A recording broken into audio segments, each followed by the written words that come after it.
இங்க ஒருத்தன் வாள் கூட இருக்கும் போதே வேற ஒரு பொண்ணுக்கு லவ் ப்ரப்போஸ் பண்றான். அந்த பொண்ணு இந்த விஷயம் வாளுக்கு தெரியுமாப்பான்னு கேட்டா, அவ ஃபர்ஸ்ட் பொண்ணே கிடையாது, அவளும் அவ கலருன்னு சொல்லிட்டு 5 வருஷம் லவ் பண்ண பொண்ணு அசிங்கப்படுத்திடுறான். இதனால கோவமான அந்த பொண்ணு ட்ரக்ஸ் மூலியமா ஒரு மெடிசனை கண்டுபிடிச்சு அதை வெள்ளை எலி மேல இன்ஜெக்ட் பண்ண அந்த எலி கம்ப்ளீட்டா பிளாக் ஆக மாதிரி இறந்தே போயிடுது.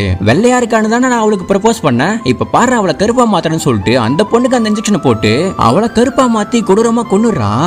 5 வருஷம் லவ் அசால்ட்டா அசிங்கப்படுத்தினவன படுகையிலே வச்சு இன்ஜெக்ஷனை போட்டு அவன் கதையை முடிக்கிறான். தான் அடையாளத்தை மாத்திக்கிட்டு ஒரு மெடிக்கல் ஷாப்ல ஒர்க் பண்ணிட்டு இருப்பா. அப்போ ஒரு போட்டோகிராஃபர் வந்து இந்த பொண்ணு திட்டமா போட்டோ எடுக்க அவனை கூப்பிட்டு அந்த போட்டோ எல்லாம் வாங்கி பார்த்தா அந்த போட்டோ இவளுக்கு ரொம்ப பிடிச்சு போயிருக்கும். சோ அவன் கூட அப்படியே கனெக்ட் ஆகி மாடலிங் போட்டோகிராஃபி எல்லாம் பண்ண ஆரம்பிக்கிறான். இந்த போட்டோ எல்லாம் பார்த்து அவளை பிடிச்சு போன ஒரு டைரக்டர், நீ மட்டும் உன் கலரை வெள்ளையா மாத்தன, என்னோட அடுத்த படத்துல நீ தான் ஹீரோயின் சொல்லி ஆசை கட்டுறாரு. ஒண்ணுமே இல்லாத தன்னை இவ்வளவு தூரத்துக்கு கொண்டு வந்தவன் மேல லவ் ஆகி அவன்கிட்ட ப்ரப்போஸ் பண்ணுவான். ஆனா இவ கருப்பா இருக்கிறதால நான் உன்னை ஃப்ரெண்டா தான் பார்த்தேன்னு சொல்லிட்டு அவன் அவாய்ட் பண்ணிடுறான். கடைசியா கருப்பை குறையா பாக்குற இந்த சொசைட்டி மேலே அவளுக்கு வெறுப்பு வந்து வெள்ளையா இருக்க எல்லா பெண்களையும் போட்டு தள்ள ஆரம்பிக்கிறான்.